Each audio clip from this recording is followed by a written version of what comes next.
There's style rules, and then there are style laws. You can't change them, like the laws of nature.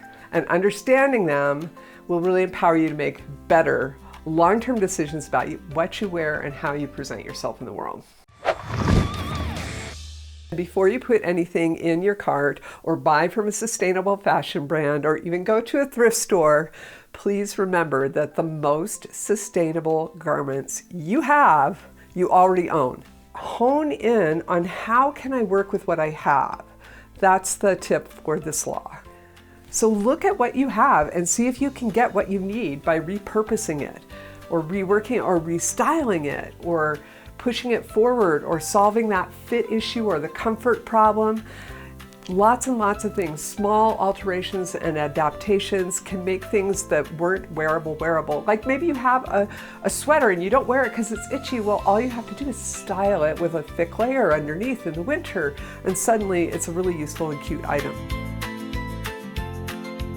What we wear expresses so much about who we are. It expresses our social and economical status. It expresses our education. It expresses our profession. It expresses our preferences and our values. And so people are going to judge you for that. I mean, this is why we have a whole industry of costume designers in Hollywood, because they put together outfits that express values for characters. So you are expressing your values in what you wear, and you will be judged for it. I'm sorry. Hopefully, people will judge you. Yes! With that law, what you can do is your clothes really reflect your internal values. So if you care about sustainability, choose clothes that express that caring. So if you've ever gotten something you really were excited about, maybe it was a designer label, and you wear it and you kind of feel, in it, this law might be the one that's affecting you. And it's really easy to get sucked into that because our poor little ego, we need love and we're not getting it, and other people are. So we want those things that got them love, that thing that looked perfect on their body. That is not flattering at all.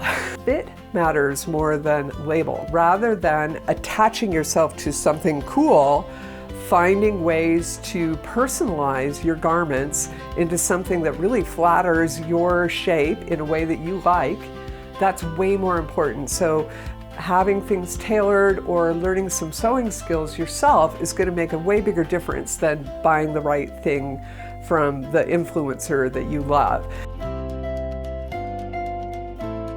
Even the most unique look still lives in a cultural moment.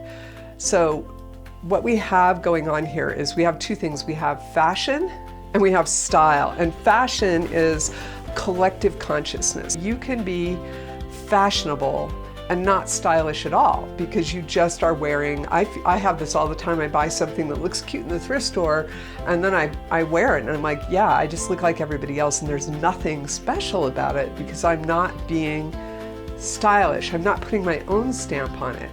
So style is personal, and developing your own sense of style is really, really key to having a sustainable wardrobe, because then you're expressive and interesting without looking,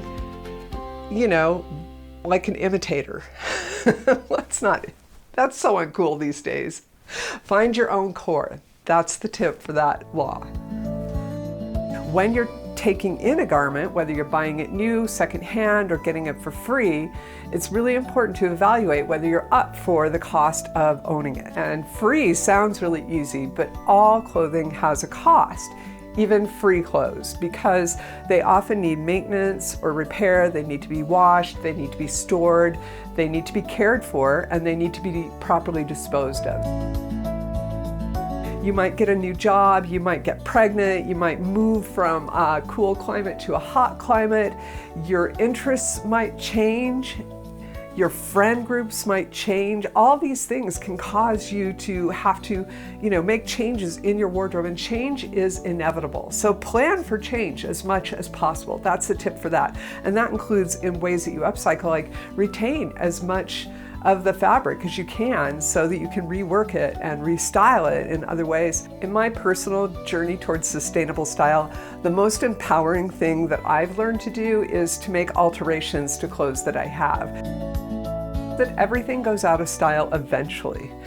Really, we're not wearing, big fur cloaks from the dark age. And the needs of our culture change over time.